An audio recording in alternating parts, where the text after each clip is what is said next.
Hi, good evening. எள்ளு அடை செய்கிறதுக்கு 1 கிலோ மாவு வறுத்து வச்சுருக்கேன். பொட்டுக்கடலை 1 டம்ளர் எடுத்து வச்சுருக்கேன். இதை அரைக்கணும்.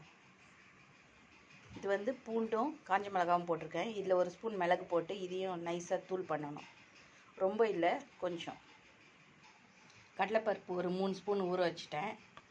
கட்டி பெருங்காயம் கொஞ்சம் நல்லா ஊற வச்சுட்டேன். ஒரு 1 ஹவருக்கு முன்னாடி நல்லா ஊறிடுச்சு.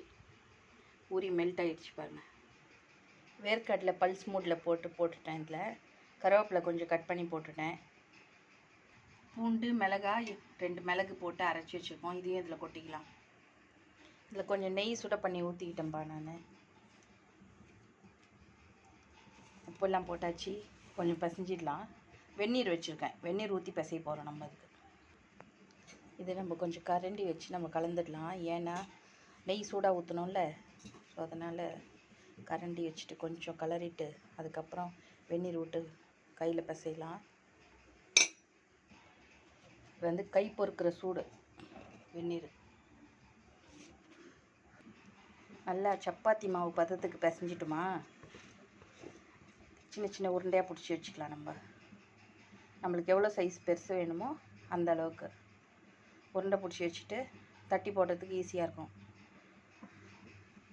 இந்த மாதிரி சின்ன சின்ன பாலாக உருட்டி வச்சுக்கலாம். நம்மளுக்கு தேவையான சைஸில் உருட்டி வச்சுக்கிட்டு இது எண்ணெய் கவர், கோல்டு வின்னர் கவரு.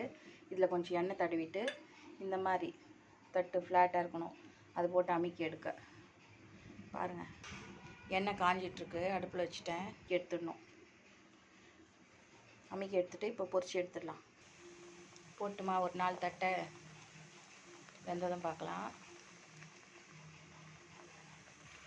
இதெல்லாம் செவந்து போச்சா, பபுள்ஸ் அடங்கிடுச்சு. இது 4 நல்ல மொறுன்னு வரணும் ஃப்ரெண்ட்ஸ். இது மாதிரி இது ஆறலை, கொஞ்சம் சூடாக இருக்குது. ஆறுச்சுன்னா இன்னும் மொறுன்னு இருக்கும். ஓகே ஃப்ரெண்ட்ஸ், பாருங்கள். அம்லி கிச்சனில் போடுற வீடியோலாம் உங்களுக்கு பிடிச்சிருந்தா சப்ஸ்கிரைப் பண்ணுங்கள். மறக்காமல் பெல் பட்டன் அமுத்துங்க. ஷேர் பண்ணுங்கள். அடுத்த வீடியோவில் பார்க்கலாம்.